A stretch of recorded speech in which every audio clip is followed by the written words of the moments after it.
우리 인간은 내면이 참 중요합니다. 인간은 마음으로 살아가죠. 우리 삶을 조정하고 또 결정하는 부분은 육체가 아니에요. 마음입니다. 지금 여러분 안에는 마음이라는 것이 있습니다. 마음이 어떤 식으로든 여러분의 삶을 이끌고 있는 것입니다. 거의 우리 삶이라는 것이 우리 마음에 의해서 세상을 바라보고 또 세상을 판단합니다. 물건 하나를 사더라도 마음에 들어야 사는 것입니다. 아무리 자녀들에게 중매하려고 해보십시오. 마음에 안 들면 안 나갑니다. 아이라도 공부할 때 마음이 있어야 능률이 오는 것입니다. 그래서 우리 아이들이 키만 키우는 것이 중요한 것이 아니고 마음을 키우는 것이 굉장히 중요합니다. 삶이라는 것이 모두가 그냥 되어진 것이 아니고 우리 마음에 선택한 결과들입니다. 사람들이 왜 좀 다르게 살고 싶은데도 바뀌지 않습니까? 삶의 변화라는 것은 마음의 변화이기 때문에 그렇습니다. 마음이 변하지 않으면 아무것도 변하지 않습니다. 사람들이 이사를 하거나 이민을 가면 삶이 달라질 수 있을 거라 생각합니다. 근데 그렇지가 않습니다. 똑같아요. 얼굴을 고친다고 삶이 달라집니까? 아닙니다. 마음을 고쳐야 합니다. 우리는 몸에 관심이 굉장히 많습니다. 건강 걱정은 주로 몸이죠. 종합 검진도 자주 받습니다. 근데 마음을 검진하는 기계는 없습니다. 의학이 발달하고 또 건강에 좋은 것들이 많아도 수명이 또 늘어나도 마음은 이전보다 더 심각하게 무너지고 깨어지고 있습니다. 마음의 병을 앓고 있는 사람들이 굉장히 늘어나고 있습니다. 우울증은 거의 유행병처럼 퍼져가고 있습니다. 요즘은 소아 우울증까지 점점 많아지고 있다고 그래요. 마음이 병들면 몸도 병들게 되어 있습니다. 병을 고쳐도 마음의 병을 고치지 않으면 다시 재발할 가능성이 높습니다. 현대인들에게 만연된 스트레스는 마음의 문제예요. 내 마음인데 마음대로 안 된다면 이미 내 마음이 아닌 것입니다. 오늘날 사람들은 마음의 회복을 굉장히 갈망하고 있습니다. 사람들이 휴가를 떠나는데 휴가를 통해서 정말 회복되고 싶은 것은 지친 몸이라기보다는 사실은 마음이에요. 내 마음에 폭풍이 일어날 때, 내 마음이 안정을 누리지 못할 때 우리의 삶은 그야말로 죽을 맛이죠. 아무리 어디 가서 산의 진미를 먹고 온다 해도 아무 소용이 없어요. 오늘날 이 바쁜 시대에 마음을 지키며 산다라는 것이 매우 중요하게 자리 잡고 있습니다. 좋은 마음은 좋은 삶을 만들어냅니다. 마음속에 사랑의 마음을 지니고 있으면 그 사랑이 우리의 삶을 굉장히 풍성하게 가꾸어 가요. 모든 것이 사랑으로 가득 차 보이는 것입니다. 그러나 누군가를 미워하는 마음을 가져보세요. 모든 것이 미움으로 가득 찰 것입니다. 누군가로부터 상처를 입었다 그랬을 때 몸의 상처를 입은 것이 아니고 지금 마음의 상처를 입은 거죠. 누군가로부터 버림받기도 하고 배신당하기도 하고 누군가로부터 미움받기도 하고 오해를 받기도 하고 그러면서 계속 고통을 받는 부분이 바로 마음이에요. 이것을 견디지 못하면 사람들은 죽고 싶다라는 말까지 하게 되는 것입니다. 그래서 잠언 4장 23절에 하시는 말씀이 있죠. 모든 지킬 만한 것 중에 더욱 네 마음을 지켜라. 생명의 근원이 이에서 남이니라. 생명이 어디에서 나오느냐? 이 세상을 살고 싶은 욕망이 어디에서부터 출발하느냐? 우리 마음에서부터 출발한다는 것입니다. 그만큼 우리 마음이라는 것이 중요합니다. 우리 신앙도 마찬가지예요. 마태복음 5장에서 마음이 청결한 자는 복이 있나니 그들이 하나님을 볼 것이미요 그랬습니다. 우리 마음이 청결하면 하나님이 우리 안에 임재해 계신 것을 우리가 보게 된다는 거죠. 지금도 우리 마음이 깨끗하게 되면 마음으로 하나님을 정확하게 바라보게 되는 것입니다. 은혜도 마음으로 받는 것입니다. 예배도 마음으로 드리는 것입니다. 찬양도 마음으로 하는 것이고 기도도 온전한 마음이 필요합니다. 하나님은 우리 중심을 바라보신다 했습니다. 오늘 예배도 우리가 어떤 마음으로 드리고 있는가, 마음이 대단히 중요합니다. 여러분, 오늘 본문에서 사도 바울은 우리의 마음이 새롭게 함으로 변화를 받아야 한다라고 말씀을 하고 있습니다. 우리가 구원받은 백성이라면 제일 먼저 마음의 변화를 일으켜야 한다는 것입니다. 새 사람이 되었다라는 것은 새 마음을 가졌다라는 뜻입니다. 에베소서 4장 22절에서 24절까지의 말씀, 너희는 유혹의 욕심을 따라 썩어져가는 구습을 따르는 옛사람을 벗어버리고 오직 너희의 심령이 새롭게 되어 하나님을 따라 의와 진리의 거룩함으로 지으심을 받은 새 사람을 입으라. 구원의 사건에서 일어나는 가장 중요한 것은 변화죠. 옛사람은 벗어버리고 새 사람을 입는 변화, 이것이 구원의 핵심입니다. 오늘 보면 2절에서 사용된 변화라는 단어는 신약에서 2번 사용되어졌습니다. 예수님이 변화산 사건에서 언급된 적이 있어요. 마태복음 17장 1절 2절을 보면 엿새 후에 예수께서 베드로와 야고보와 그 형제 요한을 데리시고 따로 높은 산에 올라가셨더니 그들 앞에서 변형되사 그 얼굴이 해같이 빛나며 옷이 빛과 같이 휘어졌더라. 여기서 변형되사, 이것은 아주 독특한 변화를 가리키는 것입니다. 주님의 얼굴이 해와 같이 빛났다라는 거예요. 이 변형은 예수의 부활 사건과 연결됩니다. 죽으신 그리스도의 몸이 부활하심으로 영광을 드러내신 사건을 떠올리게 하죠. 죽었던 몸이 새롭게 되는 이 본질적인 변화를 가리키는 것입니다. 바울은 지금 이런 변화가 구원받은 우리 마음에 일어났다라는 것입니다. 주님이 행하신 첫 번째 이적이 무엇이었습니까? 물이 포도주로 변화된 사건입니다. 이 사건이 우리에게 주는 의미는 매우 중요해요. 물이 포도주로 변했다라는 것은 단순한 변화가 아니에요. 본질 자체가 바뀌는 아주 근본적인 변화를 의미하는 것입니다. 우리는 어떤 것을 바꾼다 그랬을 때 대개 형태를 조금 바꾸는 수준이에요. 가구를 이곳에서 저곳으로 옮기는 수준, 혹은 나무를 가지고 의자를 만들려다가 다시 조금 고쳐서 책상을 만드는 그런 수준. 이것은 모양이 바뀐 것이지 본질이 바뀐 것이 아닙니다. 그러나 물이 포도주가 되는 것은 전혀 다른 문제예요. 완전히 다른 성질, 다른 가치를 가진 존재로 바뀌는 것입니다. 주님께서 행하신 이 변화는 겉모습을 고치는 정도 수준이 아니라 존재 자체, 아주 깊은 본질을 완전히 바뀌게 만드는 그런 변화라는 것입니다. 바로 그 변화가 하나님께서 우리 안에 이루시기를 원하시는 변화라는 거죠. 여러분, 이런 변화를 우리가 어떻게 경험할까요? 우리의 본질이, 또 우리의 내면이 완전히 변화되는 일은 참 기적 같은 일입니다. 죄의 결과로 망가진 우리 마음이 완전히 새롭게 되는 일, 이것은 우리 힘으로 되어지는 것이 아닙니다. 바로 하나님께서 하시는 일인 것입니다. 우리는 우리 자신을 정확하게 바라볼 줄 알아야 합니다. 우리가 원하고 또 노력은 해보지만 늘 한계가 있는 것입니다. 목회를 하면서 늘 확인되어지는 것은 인간의 변화라는 것이 인간의 힘으로는 절대 불가능하다는 것입니다.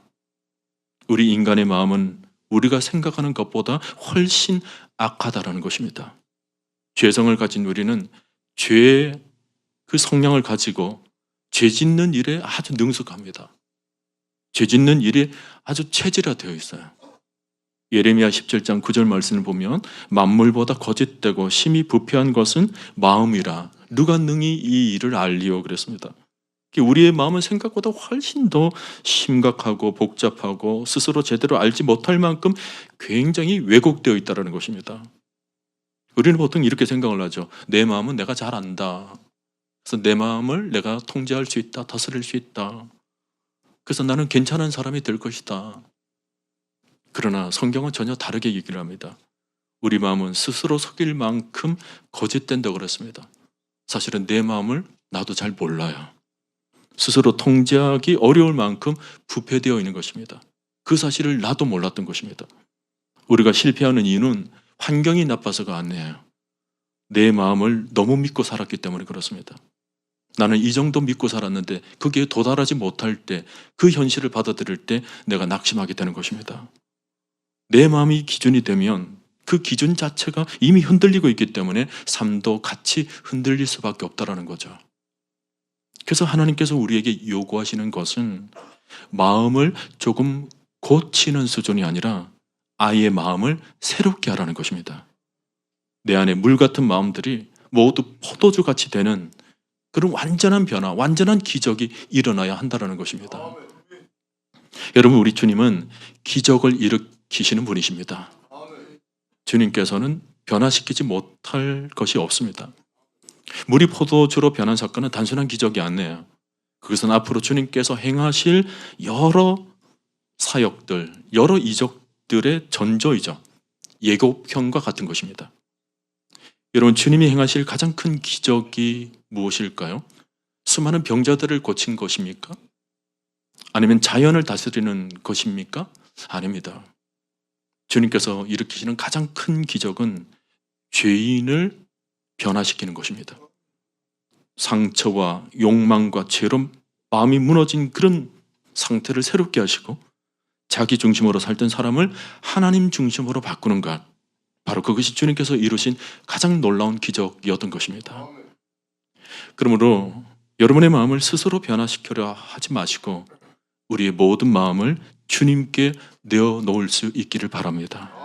인간의 노력에는 한계가 있어요.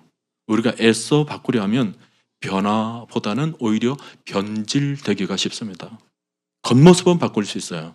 사람들 보기에 그럭저럭 그런 대로 그럴듯하게 보일 수는 있습니다. 그러나 내면 우리 내적인 변화 없이는 외적인 행동만 바뀌어서는 결코 오래가지를 못합니다. 결국에는 한계에 부딪히게 되고 자칫하면 신앙의 본질에 들어가지도 못한 채 오히려 종교적인 열심만 다할 뿐이에요. 예수님 시대의 바리새인들이 바로 그런 모습이었습니다. 그들도 변화를 추구했습니다. 변화되기를 원했죠. 그러나 그들의 열심은 하나님께 나아가지 못하고 결국 자기 의를 쌓는 것으로 끝나고 말았습니다. 주님께서 그들을 강하게 책망하셨죠. 겉으로는 경건해 보이지만, 겉으로는 그럴싸하게 보였지만 그들의 마음은 보통 사람들보다 더 심각하게 더러워져 있었던 것입니다. 내적인 변화 없이 외적인 행동에만 만족했던 그들은 결국 가장 중요한 것들을 놓쳤던 것입니다. 생각보다 우리는 우리 자신의 내면을 잘 다스리지를 못합니다.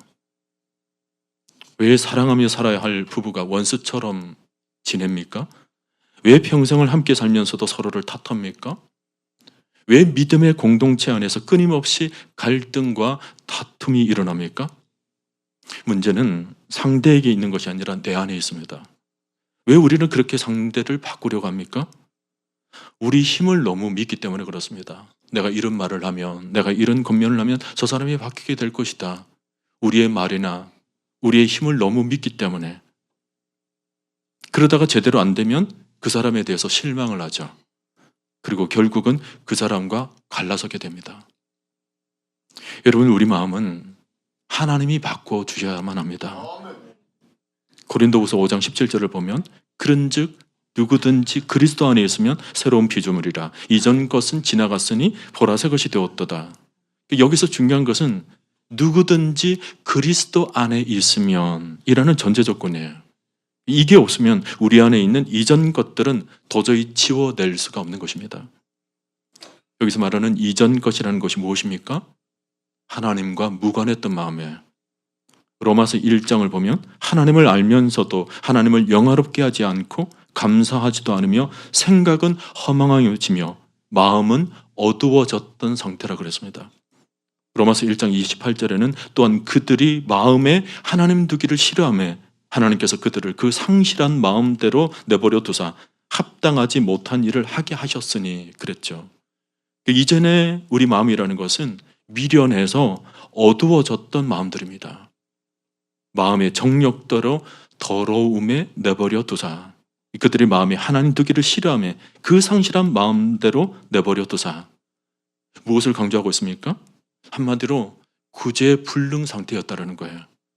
망가질 대로 망가져서 정상적인 기능을 하지 못하고 있는 상태입니다. 이게 수많은 갈등을 일으키고 수많은 상처를 만들어 봤던 것입니다.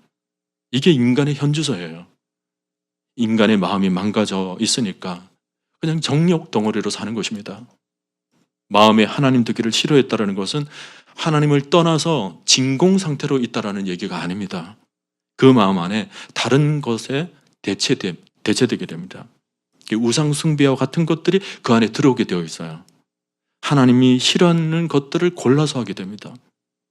창조의 법칙이 아니라 모든 것을 반대로 가요. 순리가 아니라 영리를 사용합니다. 여러분, 하나님 없는 마음은 어디로 올라갑니까? 자기 숭배입니다.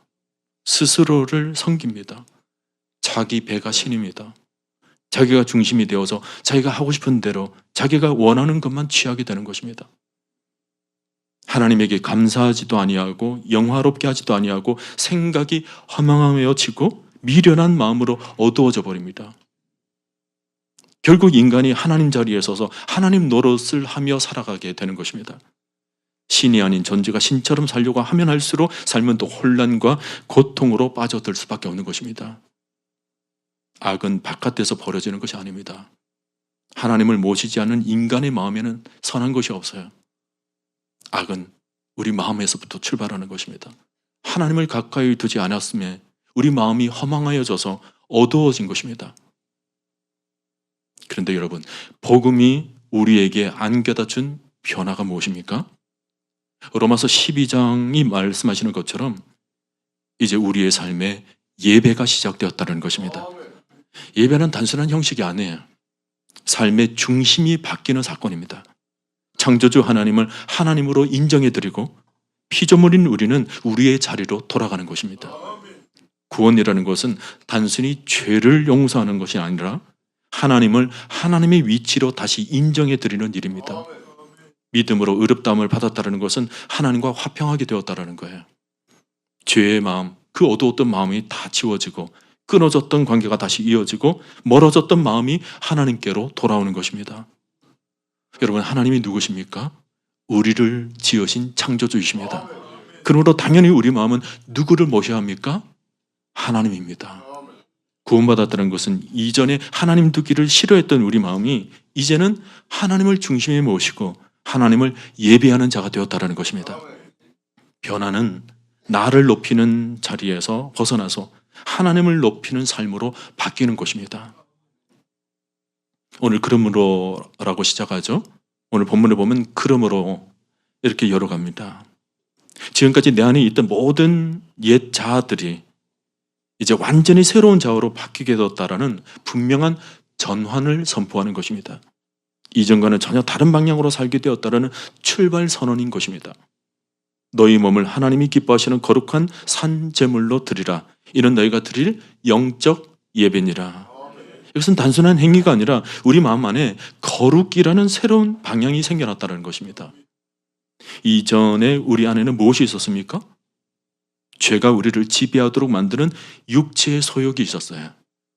자기 중심으로 살아가는 욕망, 이것이 우리 마음을 이끌고 있었던 것입니다. 그러나 이제는 무엇이 생겨났습니까? 하나님의 뜻을 따르고자 하는 마음, 하나님께 나 자신을 드리고자 하는 마음, 곧 성령의 소욕이 우리 안에 자리 잡게 된 것입니다. 오늘 그러므로는 지금까지 육체의 소욕으로 내어줬던 내 마음이 이제는 성령의 소욕으로 내 마음을 드리겠다라는 출발인 것입니다. 그러므로 이제 우리의 삶은 완전히 달라집니다. 더 이상 내 마음대로 사는 삶이 아니에요. 내가 주인이 된 삶이 아닙니다. 우리 안에 주 대신 그리스도를 모시는 삶이 시작된 것입니다. 이제는 내가 사는 것이 아니라 내 안에 그리스도께서 사시는 삶이 시작된 것입니다. 갈라디아서 2장 20절 말씀, 내가 그리스도와 함께 십자가에 못 박혔느니 그런즉 이제는 내가 사는 것이 아니요 내 안에 그리스도께서 사시는 것이라 그랬습니다. 내가 중심이 아니라 내 안에 계신 그리스도께서 중심이 되시는 삶이 시작된 것입니다. 여러분 1절을 다시 보세요. 너희 몸을 하나님이 기뻐하시는 거룩한 산제물로 드리라 그랬습니다.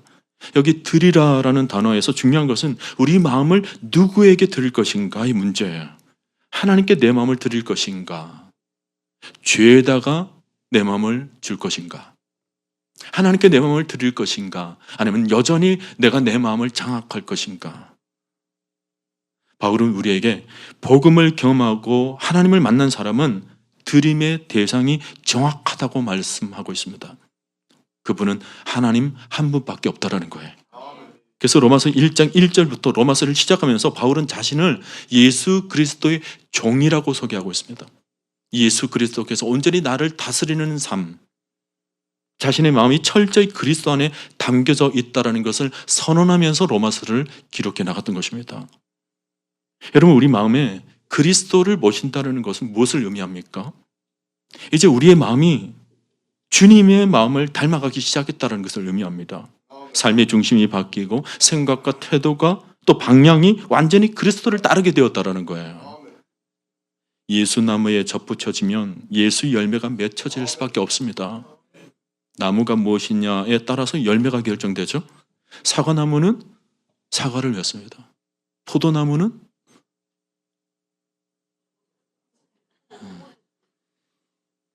마찬가지로 예수나무는 예수님을 맺게 되어 있다는 거예요. 그리스도에게 붙여져 있는 사람은 그리스도의 열매를 맺는 것이 당연합니다. 근데 만약에 전혀 다른 열매가 맺혀지고 있다면 그때는 근원을 다시 살펴봐야 돼요. 열매는 억지로 만들어내는 것이 아니라 붙어져 있을 때 자연스럽게 맺어지는 것입니다. 우리가 신앙이 힘들어지는 이유가 뭡니까? 내 중심이, 내 삶이 그리스도께 완전히 접붙임되지 않았기 때문에, 아는 채로 내가 뭔가를 하려고 하기 때문에 이게 힘든 거예요. 내 안이, 내 속사람이 완전히 바뀌지 않았는데 겉으로만 그렇게 살려 하다 보니까 이게 점점 힘들어지는 것입니다. 예수님 시대에 바리새인들이 그랬습니다. 그들은 외적인 행위로 율법을 지키려고 애를 썼습니다. 그러니까 이게 율법이 점점 무거워지는 거예요. 내면이, 내 속사람이 완전히 변화되지 않은 상태에서 겨우겨우 지켜나가려 하니까 이게 너무 힘든 겁니다. 여러분, 우리 주님께서 말씀하시는 길은 다릅니다. 주님께 붙어져 있는 삶, 그 안에 머무는 삶은 억지로 짐을 짊어지는 것이 아니라 자연스럽게 열매가 맺혀지는 삶입니다. 그래서 주님을 따르는 길은 힘겨운 길이 아니라 생명이 자연스럽게 흘러나오는 길이에요. 마태복음 11장 28절에서 30절까지의 말씀, 수고하고 무거운 짐진 자들아 다 내게로 오라. 내가 너희를 쉬게 하리라. 나는 마음이 온유하고 겸손하니 나의 멍에를 메고 내게 배우라. 그리하면 너희 마음이 쉼을 얻으리니 이는 내 멍에는 쉽고 내 짐은 가벼움이라 그랬습니다. 이게 얼마나 반가운 복음입니까? 우리가 우리의 힘으로 뭔가 인위적으로 한다고 한다면 이게 얼마나 힘이 듭니까? 그러나 복음으로 변화된 사람은 그런 인위적인 힘이 아니라는 거예요. 그냥 주 안에 있는 것 자체가 능력이 되는 겁니다. 주님 안에 있는 것이 그 자체가 기쁨이 되고 감사가 되고 그 자체가 자유가 흐르는 겁니다. 그 자체가 안식이에요. 삶의 짐이 가벼운 것입니다. 하늘의 안식을 누리는 사람은 다른 사람들에게 자연스럽게 영향이 흘러가게 되어 있어요. 우리의 옛사람의 모습을 완전히 벗어버리고 그리스도 안에서 새 사람의 모습을 가지게 되는 것, 이 일이 구원받은 백성들에게 자연스럽게 일어나게 된다는 것입니다. 오늘 로마서 12장 후반부를 보면 옛 모습이 벗겨지고 새 마음을 가진 자들의 모습이 어떠한지를 잘 보여주고 있습니다. 마음을 새롭게 함으로 변화를 받는다는 것은 단순히 조금 고치는 수준이 아니라 완전히 변형된 것을 의미하는 것인데, 마음의 기준 자체가 이제 하나님 중심으로 완전히 바뀌게 된 사람은 마땅히 12장 이후에 나오는 모든 말씀들이 삶 가운데 자연스럽게 경험되어질 수 있다는 거예요. 여러분, 말씀들을 보세요. 12장 9절 이후를 쭉 보시면 9절에서 사랑에 진실하고, 또 10절에 서로 우애의 마음으로 존경하고, 또 11절에 소망 중에 즐거워하고 환난 중에도 인내하며, 13절에 심지어 박해하는 자들마저 축복할 줄도 알고, 15절에 우는 자들과 함께 울 줄도 알고, 16절에 서로 마음을 같이하며 높은 데 마음을 두지 말고 서로 겸손하게, 17절에 아무에게도 악을 악으로 갚지 말고 모든 사람 앞에서 선한 일을 도모하고, 18절에 할 수 있거든 너희로서는 모든 사람과 더불어 화목할 줄도 알아라. 이런 말씀들, 여러분, 이런 말씀들은 옛사람으로는 절대 이루지를 못해요. 성경의 수많은 말씀들이 아직도 부담으로 온다면 내 마음의 중심이 아직 바뀌지 않은 것입니다. 그러나 내 안에 새로운 마음으로 충만해져 있으면 이런 모습들이 자연스럽게 흘러나오게 된다는 것입니다. 변화된 삶이란 내가 애써 만드는 것이 아니라 내 안에 계신 성령의 생명으로 흘러나오는 자연스러운 열매의 결과들이라는 거죠.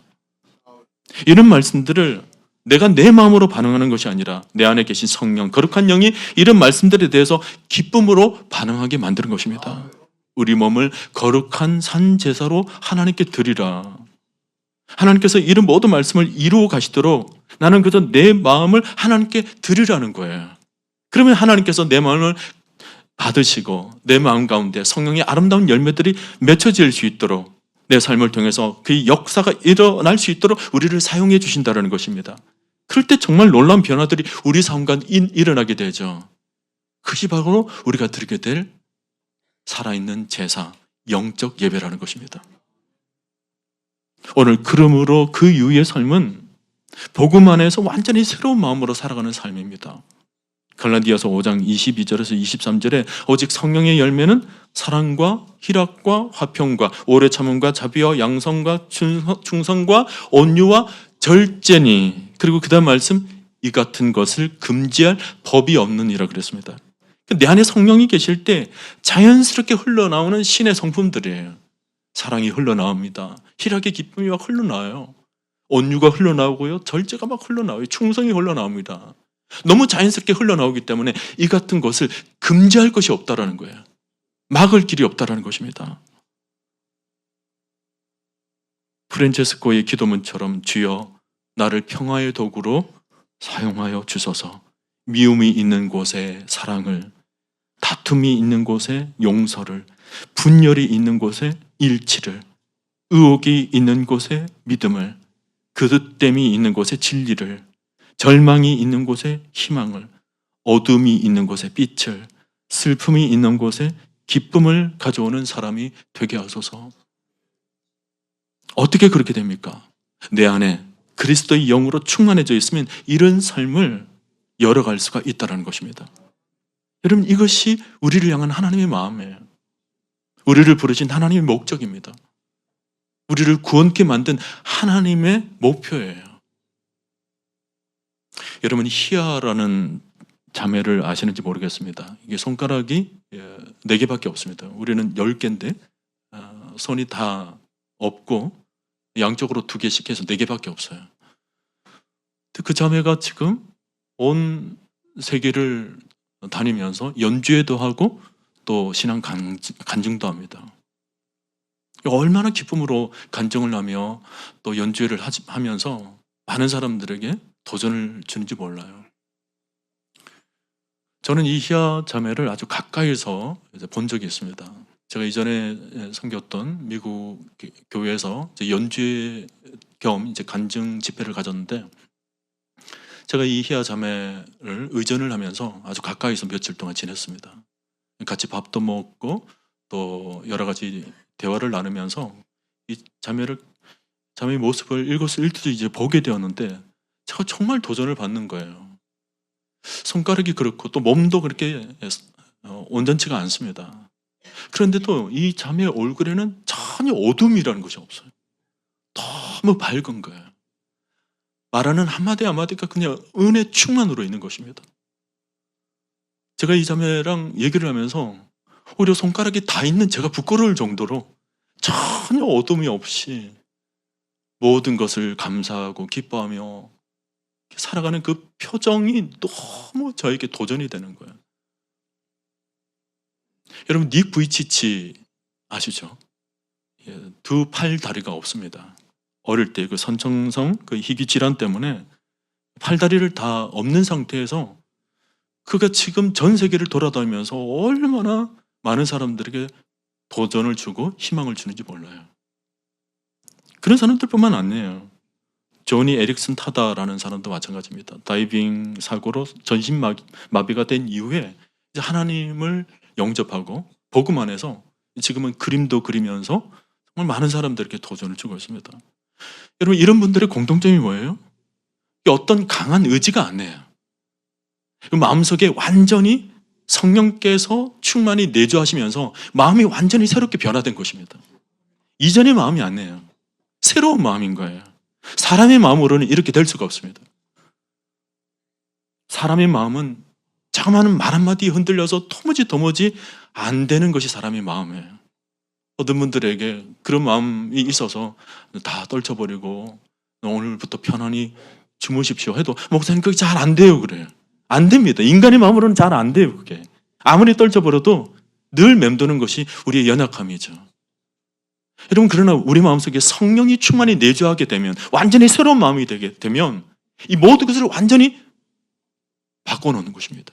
새로운 것으로 바꿔놔요. 오늘 여러분 안에 성령이 내주하고 계심을 믿으십니까?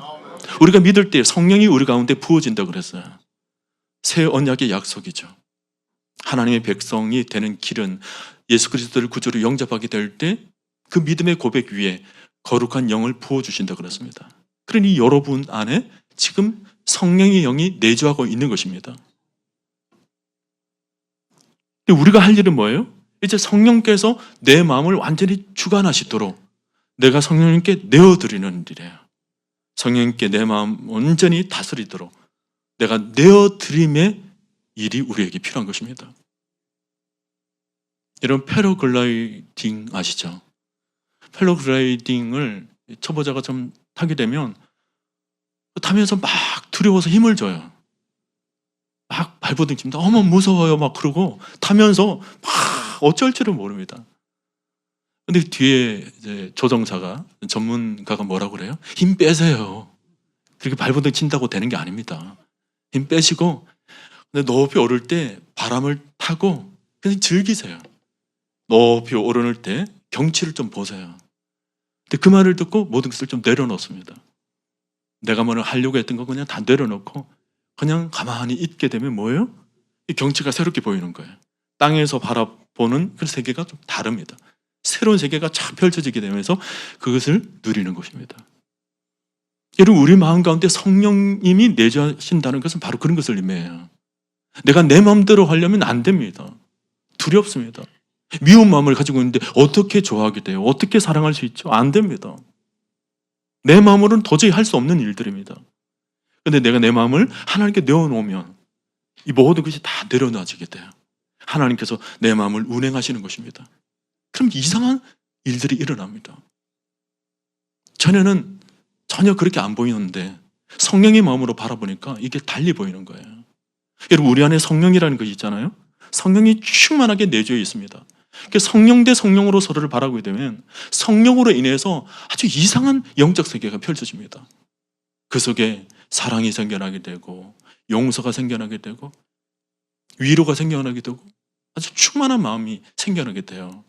그런데 우리 안에 있는 이전 것, 어두웠던 마음 그대로 그것을 가지고 다른 사람을 바라보게 되면 이게 새로운 것이 없는 거예요. 이전의 마음으로 그대로 바라보게 되면 여전히 그에 대한 상처, 아픔밖에 생각나지 않습니다. 지금 한국 교회 지금 그 병에 걸린 거예요. 많은 성도들이 구원을 받았다고 얘기를 해요.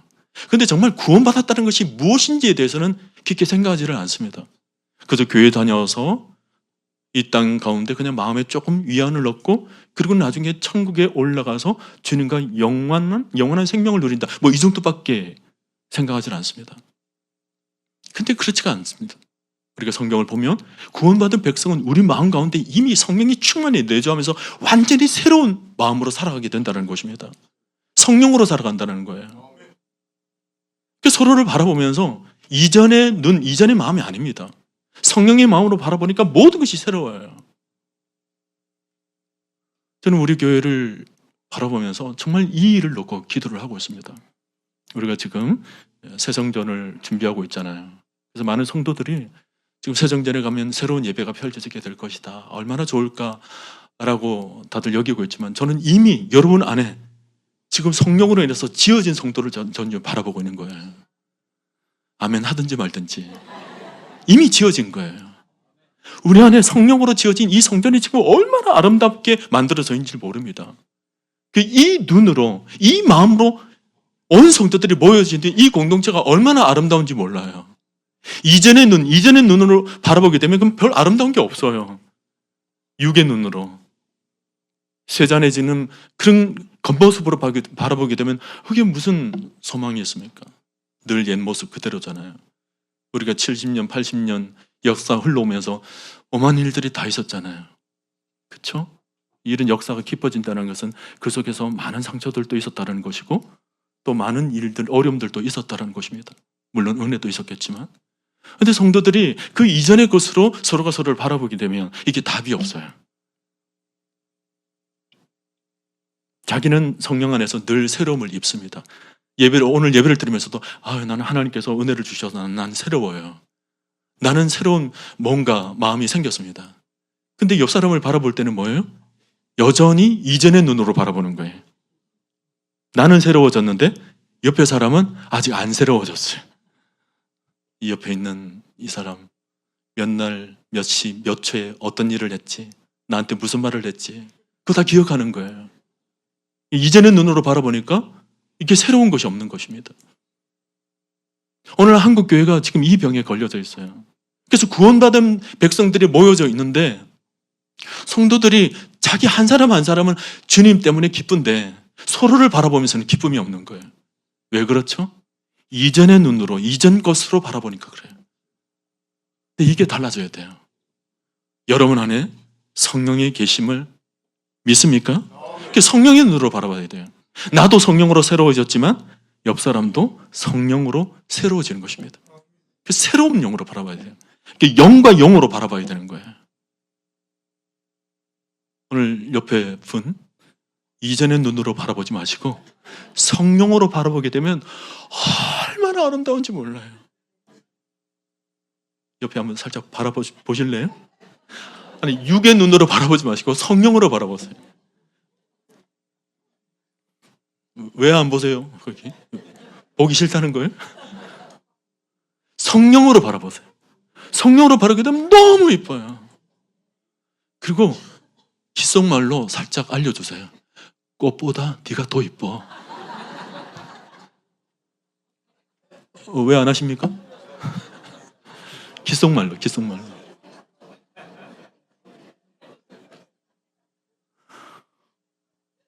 여러분, 지금 한국교회 이게 지금 회복돼야 돼요. 한국교회가요, 교회는 많은데 갈 만한 교회가 없다는 거예요. 사람들은 하나님을 믿고 싶은데 교회는 가고 싶지 않다는 거예요. 왜 그렇죠?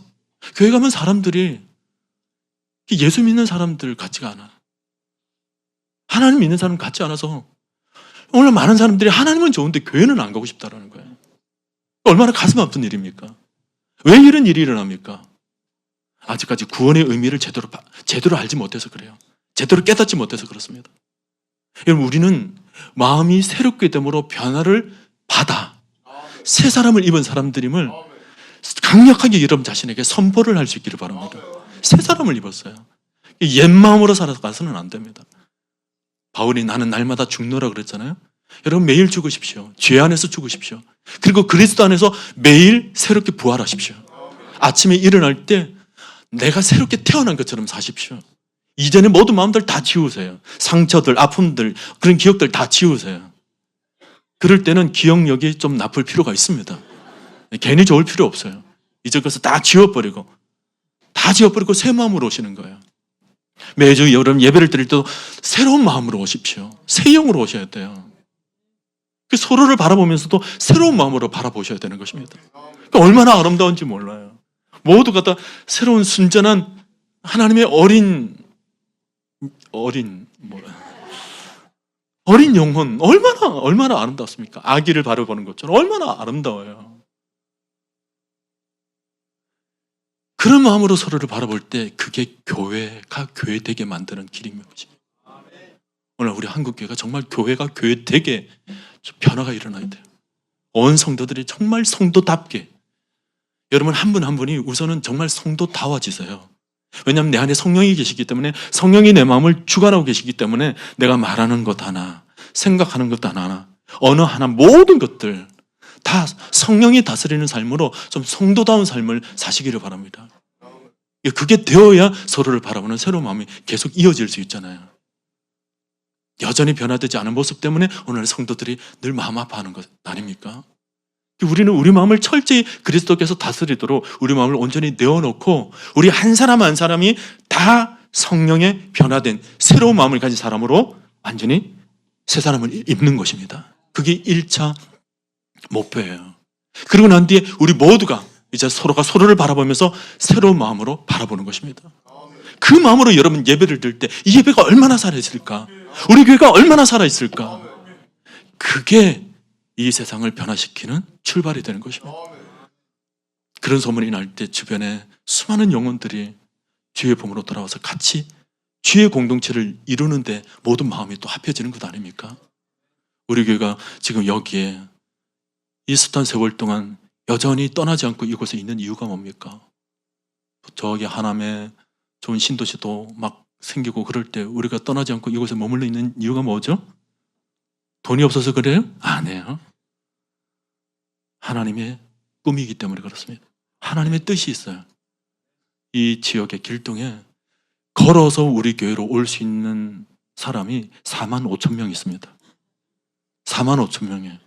걸어서 올 수 있는 사람이 길동의 인구가 4만 5천 명이에요. 그 영혼들을 위해서 우리 교회는 떠나지 않고 이곳에 뿌리박고 있는 것입니다. 그들이 다 주의 품으로 돌아와서 하나님을 믿는 백성들의 모습이 어떤가를 저는 우리 교회에서 경험될 수 있기를 바랍니다. 그리고 우리 교회 공동체를 통해서 교회가 어떤 모습인가를 정말 그들이 체험할 수 있게 되기를 바랍니다. 저는 목회를 하면서 정말 성도들이 살아있는 그런 교회 목회하기를 늘 꿈꿔왔습니다. 아마 여러분들도 그런 꿈을 꿨을 겁니다. 정말 교회다운 교회를 다니기를 원한다라는 그런 꿈을 여러분 다 가지고 계시죠. 내가 다니는 교회가 정말 교회다운 교회였으면 좋겠다라는 꿈을 가지고 계시죠. 그렇게 할 수 있습니다. 왜냐하면 우리로서는 할 수는 없지만 우리 안에 계신 성령 때문에, 우리와 함께 계시는 하나님 때문에 우리는 그렇게 할 수 있습니다. 저는 우리 모든 한국 교회들이 다 그렇게 되었으면 좋겠습니다. 그래서 정말 그리스도께서 살아계시고 하나님이 살아계시고, 그래서 모든 교회가 그리스도의 빛과 그리스도의 향기가 나타내는 그런 놀라운 믿음의 역사가 일어나서 대부흥의 역사가 다시 조국 교회 위에 일어나게 되기를 간절히 축복드립니다. 이 일을 위해서 우리가 기도하자고요. 우리가 먼저 준비하자고요. 여러분 한 분 한 분이 그리스도 안에서 새 사람을 잊게 되기를 바랍니다. 오늘 주신 말씀 정말 하나님께서 내 안에 계시고 그분께서 역사하시도록 우리 마음을 온전히 드리게 될 때 우리가 살아있는 영적 예배를 드리게 될 것이고, 그 예배를 통해서 하나님의 놀라운 믿음의 역사가 우리가 살아있는 이 시대 속에서 다시 한번 일어나게 되기를 주님의 이름으로 간절히 축원드립니다.